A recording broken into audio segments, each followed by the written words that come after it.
Hey, Decathlon Gamer, welcome back to Tour de France 24, episode 22.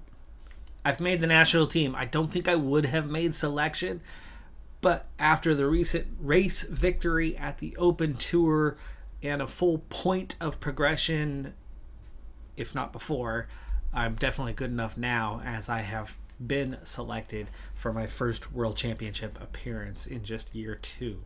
Well, based on this roster, I think I was in either way. I'm the best rider on the squad. Early race difficulty to try to form a break is leading to some pretty high tempo. Riccitello was among those attempting to get into the breakaway. For now, it's looking like the second group, the further up group, is going to hang on, and they will be today's breakaway. So we have a group of 6, including Fisher Black, Mollema, Johannesson, and the group is splitting up for some reason. Jan Izagira and Aular Engelhardt as well, the 6th. Back together, 4-minute advantage. They are going up and over the day's first proper climb. Not much of the stage is flat though, and we're going to get into a pretty hefty climb that we're going to hit quite a few times here in the near future. 6 different nations represented at the front of this one, and then you've got 120 in the peloton. Nobody off the back at this point. We are at full strength, and this is the base of the climb. It's 4.7k, 6.5%. This is the day's challenge. It's the quantity much more than it is the quality of this climb. It's how many times we're going to be hitting it that's going to do a lot of damage to the field.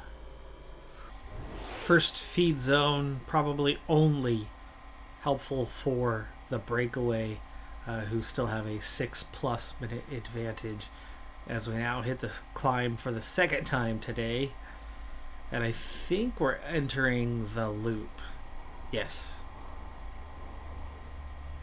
I think we are officially on the loop now that we're going to be taking all the way to the finish line. I think the finish line is somewhere close after what we just went over. Whereas the finish line looks like it might be off this loop. There's a turn there towards the finish line. Here we go, up the Jezkabel.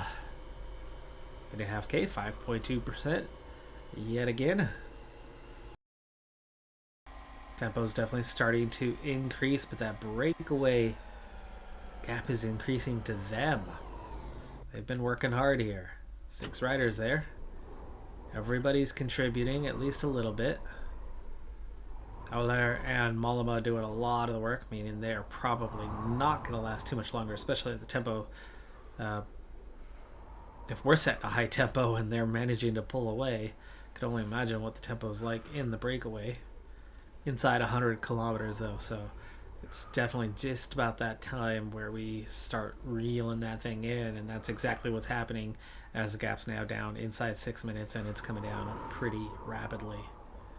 Gap had come down to 5 minutes, but as we go up and over the climb, it's gone back out to 6 minutes. We seem to be taking it pretty easy on the climb. You got teams that are setting this up more for a sprint finish than they are for it being down to punchers. And so the front group has split. No, it's back together. Yeah, you can see during the descent how quickly we pull it back. So that front group climbing hard and fast, and then descending slow and methodical to recover strength at either side of the hill. We're at 5 minutes. Now down to 4.5. Final feed zone coming up fairly soon. We're going to go up and over the hill here. And I'm going to go ahead and tell everyone, myself, the only one who's really just about full strength, but we'll go ahead and gel up. Make sure we are at full. Okay, I'll consume a feed. Simmons, the only one who did not get there with the use of the gel. And there's that feed zone. All right, penultimate time up the climb already. Still 54 kilometers to go. And the gap's down to 3:18. Are we going to actually hold the gap this time? For now, it's coming down slightly as we climb. There's the acceleration finally. I was surprised it didn't come a long time ago as we go inside 50K. And we've got a new team kind of taking over at the front at this point. My team looks fine to get over the top here. Peloton has actually split in half now. Just 58 riders remain. Gap's at 2:48 though. We only pulled back about 15 seconds on the breakaway there, but obviously we went very deep. And if they only pulled back that small of a margin, that front group's really got to be feeling it at this point. Still all 6 riders. Smartly, wisely working together through the climb and not attacking one another. Alright, I am back to full strength and looking strong. I told you I have good stamina. Clearly I have good stamina. Look at the rest of my team as we hit the base. And here comes a big acceleration, and 4 riders just went clear. 4 riders just went clear. Okay, most tired. Blue gel, blue gel. Blue gel, blue gel, and blue gel. Okay, I'll consume a feed. Hang on a little bit longer. Okay, did we catch those guys yet? Yes, okay, we already reeled them back in. 2:18. Still the gap. That breakaway is not guaranteed to lose today. Still connected. Next rider attacking off the front as we go through the last hill here before the actual climb. Gap now inside 2 minutes. Minute 40 now. Base of the climb. Warbase and Simmons have been told to come to the front. Have they even gotten there? Craddock's here, Vermark is here, Quinn is here, there's Richatello.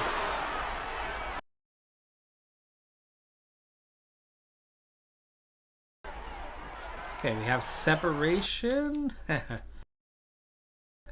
Trying to attack. Gap's down to 1 minute, so we're catching up to those guys pretty quickly right now. Let's go ahead and get Richatello to use his gel. Okay, I'll consume a feed. Gel up slightly. 47 left. These guys are supposed to be going 100 and they can't even do that. Let's make it 110.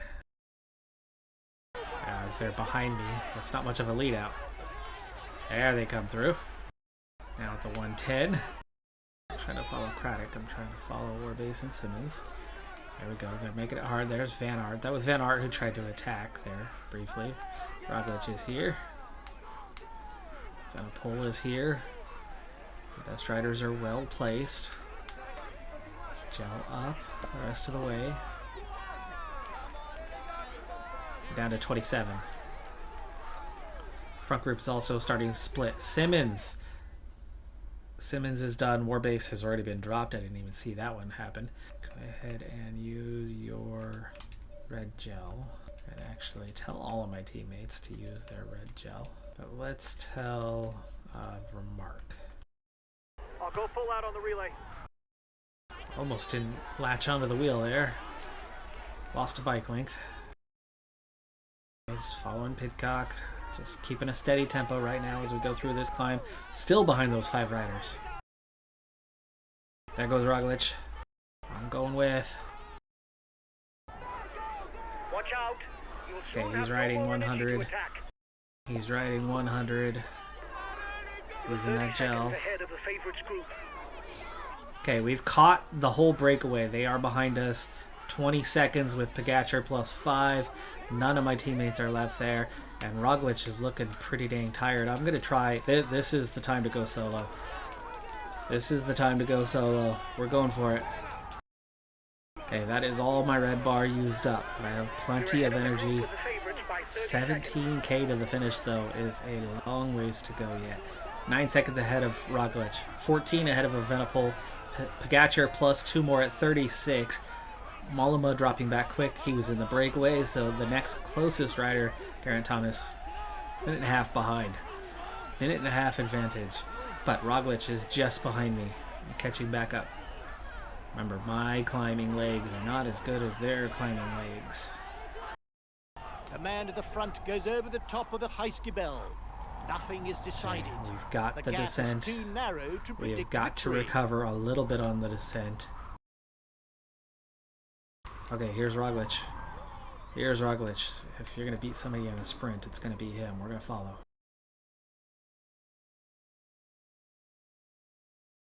So it's 3 of us with a 40-second advantage, and I don't have to really do the work. 10 kilometers from the finish for the front of the race. So is this, but our speed Watch was out, not there's so an attack high. at the head of the peloton. 9%. Bardet has attacked the chase group. 8K. 8K, we are done with the descent. Roglic, Bardet, 23 seconds behind. Pogacar is 35 seconds behind. And Vingegaard is 37. That was the group of 3. That was the group of 3. I would like to follow. I would like to follow. There we go. Evenepoel coming through, 100%. Roglic has done no work at all. 6K. He's still got something in the tank. Half-minute advantage. Pogacar catches... who was the other rider? Bardet. Richitella and Quinn. Top 10s for them, likely. Well, 10th and 11th, that is. Roglic is going to contribute, apparently. 4K. But it still has yet to actually come through and do that. And he attacks. One man is alone up front, but he doesn't have much of a lead. Who will become world champion? I've pulled a 7-second advantage following Roglic and going right on through. I do not have anything left for the sprint, and they're coming back at me fast. I don't have a good enough flat rating. I don't have a good enough flat rating. I think I'm going to be settling for more of a bronze type scenario, especially without the red bar now. As we get into the final kilometer, I'm going to have to just settle for 3rd. They're just sitting on my wheel anyway. They're riding hard behind. This isn't the Here comes Evenepoel and Roglic. The throw. Yeah, it's 3rd. It's 3rd. It's 3rd. But it's 3rd. First ever world championship, and I've got a 3rd place. Hell yeah. That's a fantastic result. Even though the win was less than a bike length away, I am not at all disappointed. Head to head, I figured I could beat Roglic head to head, but I knew I wasn't going to beat Evenepoel in a sprint, and we almost completely exhausted whatever red bar we had on the way towards the finish line. And my best hope, especially after the Roglic attack, was to use that last hill to get a little bit of separation, and it was a little bit not quite enough. I need more flat rating, and that's the big thing in the season to come. I'm just not quick enough solo on the flat compared to these guys. Compared to some of the weaker riders out there, my flat rating doesn't hurt me quite as bad. Evenepoel takes the win ahead of Roglic. I get 3rd. Bardet, Pogacar, Vingegaard, Almeida, Moss, Geraint Thomas, and Richitello gets 10th. Quinn gets 11th. Craddock was 14th. Good team planning on the way I handled that one. Obviously, it set us up well. And I went at the right time following Roglic. Absolutely was the right move, as it did result in a podium in my very first appearance. Yes, the win would have been nice, but I think under the circumstances, first ever appearance, I would have been happy with top 25. I would have been thrilled with the top 10. This is very exciting and a great result. Last time we're going to have to sit out a race, it's Il Lombardia, and the result is Evenepoel. Final standings, I get 10th place with 409 points. What a fantastic season. Pogacar is this year's top rider. Evenepoel is a close second with a pretty healthy gap to Roglic, Vingegaard, Philipsen, Van der Poel, and yeah, 10th is what a great result. Bardet really closing the gap on those last couple of races, but he still ends up where he ends up, which is outside of the top 10. As a team, we locked it up in 12th place, 578 points. Did not think we would hang on to quite that high of a position after Il Lombardia. You can see Decathlon, AJ2R pick up a very solid haul of points. EF, Cofidis, Total Energies all pick up decent points, but we're so far behind, and a decent haul did not equal surpassing us. DSM got a really good points haul on that one. They were ahead of us to begin with. We weren't participating, so no big deal on that one, but we ended up hanging on to 12th place, which was very surprising. That's going to have a huge financial windfall for us and allow us to transform our team. And the simple fact that we're in the top 18 should also permit me to sign riders better than a 75, I would think. 12th place has netted us 700,000. We've also unlocked the full wealth of potential signings of 15 riders. We currently have 9. We also currently have a couple guys left over from before that are going to need to go. We're going to need to part ways. Diaz might be worth hanging on to with a 73, but I think we're definitely going to be trying to look for better riders. Perron, first one gone, and Kopechki. So the last 2 riders from the actual team, we're parting ways with them. Means right now my only sprinter is Venturini, who's a 73.2, and I think I might be letting him go as well. Yeah, 73 sprint, 76 acceleration. I think I might start from scratch when it comes to my sprinters. We could get expensive now. Groenewegen is somebody we could sign, but we're definitely not going to go crazy and spend all of our money on the first guy that comes along. So we are going to come down the order a little bit to find someone who's definitely capable as a sprinter, but is much more affordable. So I think my first signing this year is going to be Dainese, 26 years of age, 77.3 overall, but more importantly a 78.79 in his sprint. 240k. Oh, and we can't sign him right now as he wants 3 teammates. I didn't see this one. It's behind the face cam. He wants 3 teammates with an overall rating above 75 in order to sign. I have that. Nobody else does currently, so we'll have to think twice about this one. And I need more than one sprinter on the team anyway, so dropping down the order, you get to like Cockard, and these guys don't have these requirements. So somebody in this range is going to get signed, and it might just be Cockard. Yeah, we'll go ahead and bring in Cockard. I have no one in the versatile category. Christophe Laporte's the first one that comes in. He's got a strong sprint, a very strong flat rating. Pretty punchy, but I don't want to spend 400k. I'm going to go ahead and sign Brandon McNulty. He's a 77.3 overall, 240k of what we have to spend. The flat rating's got that 77. He comes in as the versatile rider that we need to get onto our roster anyway. We need to have a couple of them. Hill's rating 78, so that's really good. Medium Mountain is an 80 and Mountain is a 75. He instantly becomes the best rider on the team, and he's so useful in so many areas. His sprint and acceleration's not terrible either. For my next signing, strengthening our climbing profile, we're going to sign JayV, 76.4 overall with 77 to 79 in all of the climbing range. Also pretty good time trialist. Will really help us out there. 170k, leaving me with 200k remaining. At some point I might ditch Diaz as one of our riders and put that 30k back into what we have. But that's going to be it for Mountain. That gives me 4 pure climbers. We've already got 3 hill rated guys. All we have though is the 1 sprinter and the one versatile rider. I need to have a second versatile rider at 75 or above. This is considered the lead out guy for a better sprinter. So we're going to sign Turgis.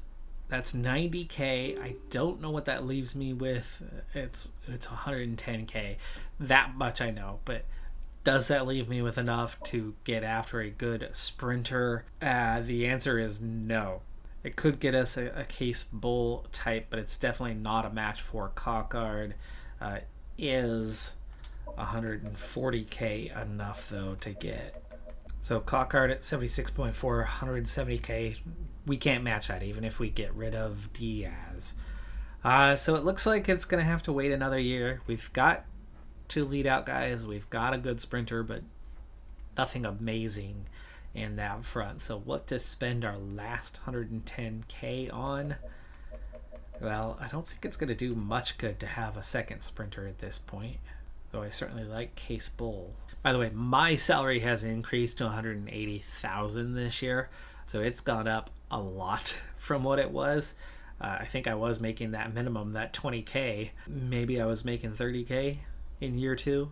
So we did actually earn more than 700k for the year. It's just a lot of it was dumped into my personal increase in salary. I think it would be smart to have a second sprinter. Of the choices, it's a little more balanced to get Toynes, so we'll bring him in as he's fairly versatile. With that, we have our roster set for the coming year. So I have 11 riders up from the 9 that I had this last season, but we have a much larger calendar now. Diaz, he's going to be the first to go in a year. Ignore Ballerini on the left-hand side, but on the right-hand side, we've got a 74 medium mountain, 74 mountain. So he's a decent climber. Piganzoli's 75s. Not much better, but costs 40k more. So things start to escalate in terms of cost pretty quick. You can see Quinn, only a 70 on the mountain, 75 hills, but all 3 of those guys share a similar type profile, where Vine pushes that out a little bit further for us now with 77 to 79 range. A little stronger, definitely a little stronger, and much more well-rounded in other areas. McNulty, he comes in as Mr. Versatile, 77 flat, helps us out in that department, but it's that 80 medium mountain that I'm really looking forward to, and another strong time trialist, something to give us a bit of an edge in some of these other races where Gorka Izagira is back down to that 73-75 range. Chris Hamilton, 73 to 75 range as well. I'm in the 73 to 76 range now, so I'm starting to push the envelope a little bit further. I'm also a bit more well-rounded than a lot of those teammates from last season. I've pushed the envelope. I've definitely gone beyond them. I've increased that salary, but I'm definitely below some of these new teammates like Vine and McNulty in particular. Cockard, weak climber, but a 77-78 sprint will make him competitive in a way we haven't had before in a sprint capability. Turgis comes in as a guy to lead him out, and 74 flat, 75 hills, 76 cobble rating. That can be useful. And Toynes, 75 cobble rating, number of 70 to 75 kind of stats, including a decent sprint on him. That is going to do it for this episode, though. I'm the Decathlon Gamer. Like, comment, subscribe, and I'll see you next time. Have a good one. Be safe out there. Bye for now.